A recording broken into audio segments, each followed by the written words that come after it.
Hi, welcome to the sports segment of Breakfast Daily. Surprise, surprise. I'm sure lots of people were not expecting this, but we are getting in touch with our heritage. We are getting in touch with our Ghana side. So, yes, I look elegant. I look fabulous. Let's start off with the Black Stars. Now, the Black Stars are supposed to play Nigeria in a World Cup playoff, technically slated for Cape Coast, but that game could be taken away. Why? Because the Nigerians have written to CAF. They say they are not happy with the state of the Cape Coast pitch. Remember that Cape Coast was the venue of the last independence celebration. The pitch was battered properly. And the NSA has been racing against time to get it together so it will meet the required standard for that game between Ghana and Nigeria to be played. Now, the Nigerians say they are not happy with the state of the pitch, and so they want that venue changed. Now, according to stories, Morocco and Benin are possible options for CAF to choose. CAF is yet to provide an official response to that protest by the Nigerians. So we wait and see what exactly will happen going forward. Will Ghana host that playoff? Will Ghana not host that playoff? We'll find out in subsequent days. It's supposed to be played on March the 25th, with that second leg slated for March the 29th in Abuja. Let's do some Champions League. Before we get into the fixtures, Paris Saint-Germain fans are very angry. They are very upset. Last week, they got KO'd by Real Madrid, got thrown out of the competition.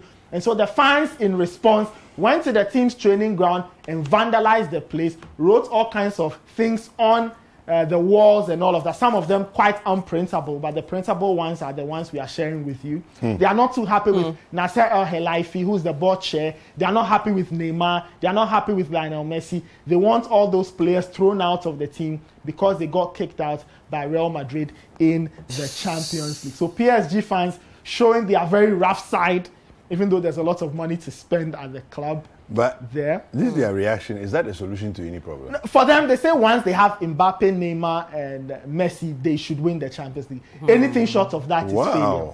It's very entitled. Yeah. Very entitled. Let's move on to the teams that are still in the competition, at least by the end of today. Hopefully, they should still be in it. Man United, they are at home to Atletico Madrid. They are involved in that tie. Now, the other fixture will be between Juventus and Villarreal. Let's have a look at the fixtures for tonight's encounter. Man United, there you have it. They are at home at Old Trafford. That game is locked at 1-1. And for either side, a win sends them through. Any kind of win will send them through. No away goal permitted. Just win and qualify. It's as simple as that. And then there's Ajax versus Benfica.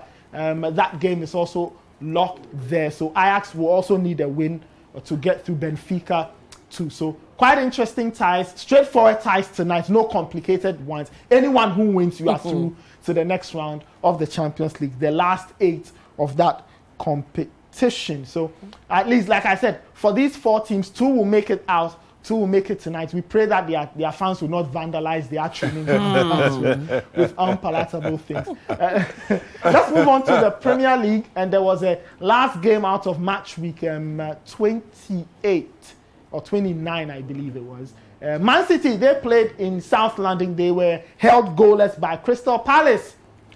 Closed the title race, wide open once again. All of a sudden, Liverpool and Man City neck to neck. It looks like it will be another exciting conclusion to the season. Man City have played 29 games. Liverpool have played 28 games. There's a meeting on the weekend of April the 9th to 11th at the Etihad, and there you have the points gap. Liverpool 66 points, Man City on 70. Liverpool a game in hand. Should they win, it brings it down to just 1 point. Yeah. And that game at the Etihad could just be the team that wins.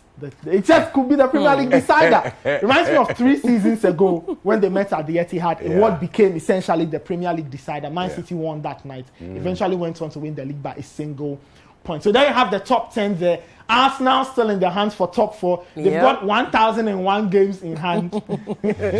And every single Manchester City fan is an Arsenal fan tomorrow. Well, they are. Every single Manchester City fan is an Arsenal fan tomorrow. But let's see what happens. But it's not going to help. Arsenal will play Liverpool But it's not going to help midweek there, so we'll see. Now, Arsenal's games, I think Arsenal have got games against Liverpool, Man City, I believe. Yeah. So those games are very, very important games. Now, teams like Chelsea, West Ham, Man United, Leicester to an extent, and probably Wolves and others are also looking at Arsenal and hoping that they will not win, including Spurs. They are hoping that Arsenal will drop points so they can have a shot at getting into the top 4. So that's the lowdown. There's some Premier League games happening this week, so we'll bring you all the lowdown from there. And the Champions League games happening tonight, Man United and Atletico, and Ajax taking on Benfica.